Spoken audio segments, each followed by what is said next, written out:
Yeah, man. You can't let man tell you what to do and you stop, man. You gotta keep going. You gotta keep going, man. All right, you gotta keep going. The other night, I was watching this movie, the new movie Captain America Winter Soldier. That was a good movie, man. But that movie had a lot of things in it that reveal what's going on in today's world, today's society. And when I saw that, man, your brothers to watch that movie, Captain America, and that's a good film, man. It has a lot of deep secrets in that movie, man. When I saw it, it was like crazy, man. It was just because I don't want to say too much, but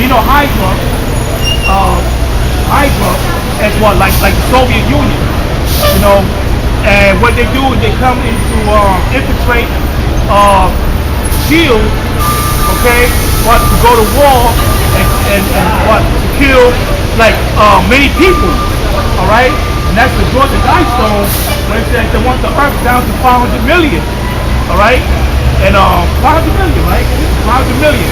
So I mean I can tell you a whole about the movie. 2 weeks ago about the hour of temptation. Right, the hour of temptation.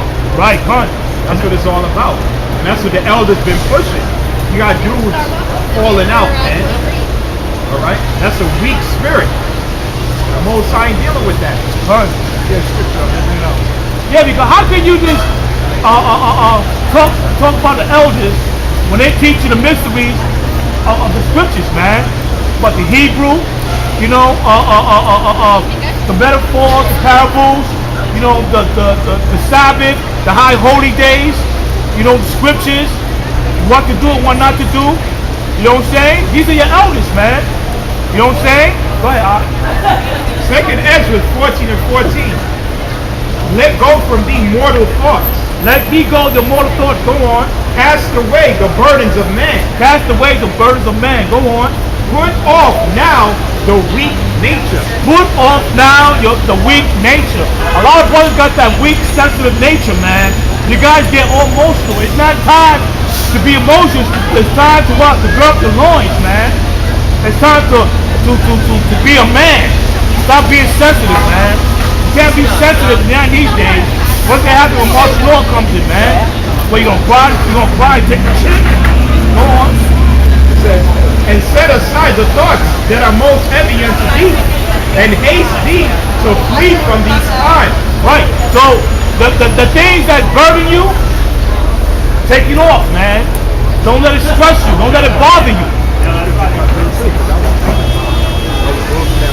Yeah, man. I mean, we all go through it, man.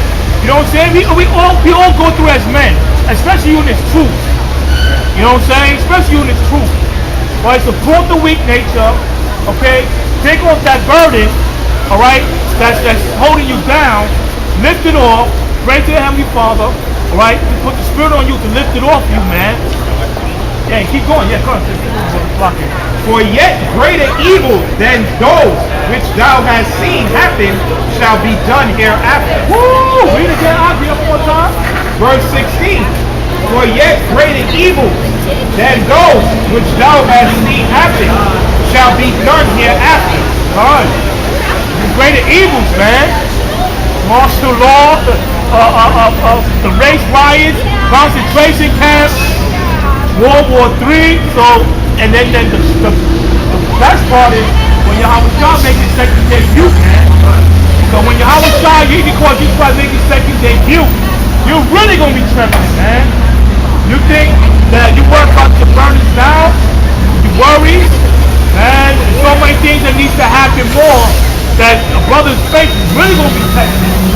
You know, I remember that video, I took the sit-down video and the elder said, oh, yeah, I'm like getting shit. He's like, you motherfucker, you. Well, we know the elders not gonna take the shit, man, because they taught us, teach us. You know what I'm saying? But a lot of you dudes, man, just falling out for no reason, man. You know what I'm saying? I mean, the reason it is, we're not gonna get into detail whatever it is. Maybe because the brother did something wrong and it wasn't good inside the Lord, the GMS kicked him out, whatever it is, or it was false doctrines or whatever it is. You just don't stop doing the work, man. You keep doing what you gotta do, man. You You know what I'm saying? Because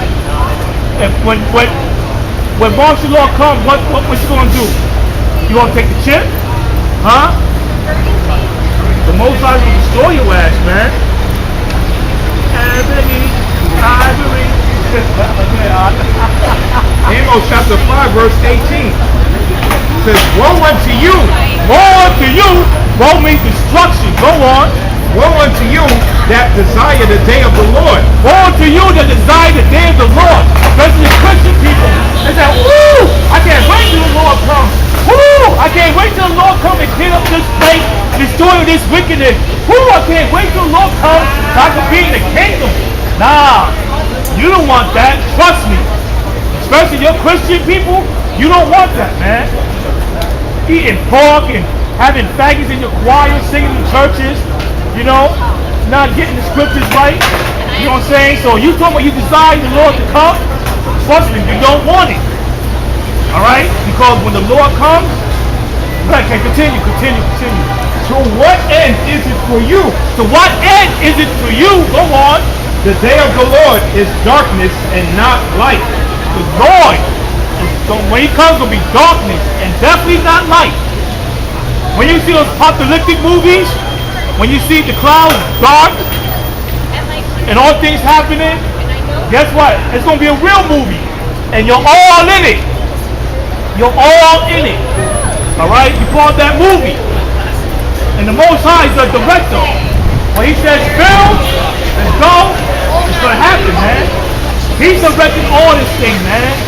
He's setting this up. So you get ready for Yahawah's second coming to destroy all wickedness. He's going to destroy homosexuality. He's going to destroy lesbianism.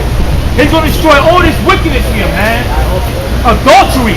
He was wicked as fucking hell, man. You got dudes in the truth committing adultery, man. That's right.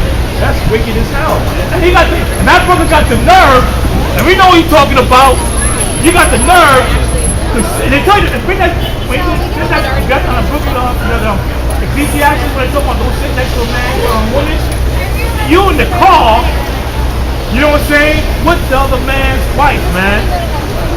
You ain't supposed to be sitting, you ain't supposed to deal with her, period, man.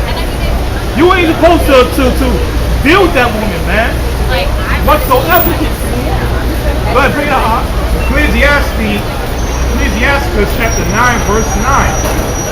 Sit not at all with another man's wife. It says, sit not at all with another man's wife. So that's what you did. You committed adultery. You know, you see another man's wife. You sat in the car, whatever, at the house. That's what you did. Go on. Nor sit down with her in thine arms. Never sit down with our arms, which you did, brother. You know what I'm saying? You know who you're talking about, man. You know? And spend not thy money with her at the wine. Wine. Don't spend thy money with the wine, man. Spending money on wine, drink. You know what that's going to lead to. You know, definitely know that's going to lead to. Go on. Lest thine heart incline unto her, and so through thy desire thou fall into destruction. You'll fall into destruction, man. You know what I'm saying? So you walking in a video, making a video talking about brothers. You say, oh man, I don't believe this and that. You storming around like you're angry. Man, you put yourself in that fucking trap, man. You know what I'm saying? And plus, that camp anyway, they got a fucking bad rep. That camp got a bad rep. I'm glad I left that camp, man. Wicked as hell that camp is, man. Love adultery, man. Proverbs chapter 6, verse 32 says, but whoso committeth adultery with a woman lacketh understanding. Right. So when you commit adultery with another man's wife, what does it say? You lack. Oh, fuck it. Say it. But whoso committed adultery with a woman lacketh understanding. Right. So you lack understanding, man. You lack understanding. Why? Because you was taught on one of the commandments not to do these things. Because you got plenty of women out here you can deal with, right? But you rather go deal with the other man's wife, man. You know? That's wicked as hell. Go ahead, brother. He that doeth it destroyeth his own soul. Right. What was you also doing is destroy your own soul, man.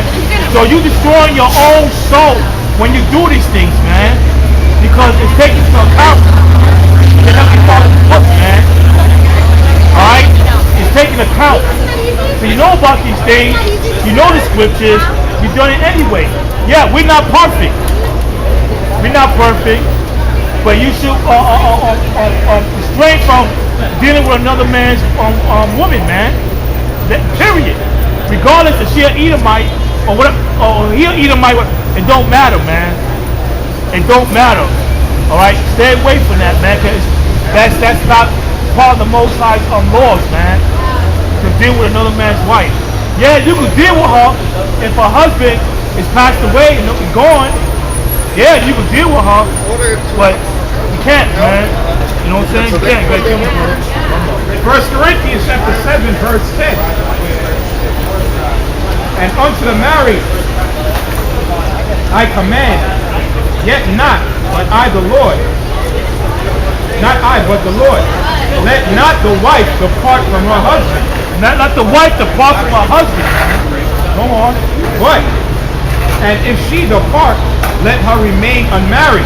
Let her remain unmarried, man. When she departs from her husband, go on. Or be reconciled to her husband. Be reconciled to her husband. Okay, go on. And let not the husband put away his wife. Not the husband put away his wife. So, unless it be for adultery. Right.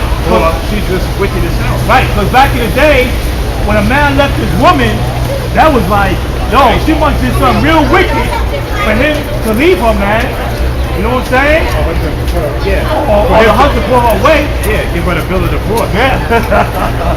You know? You got a woman,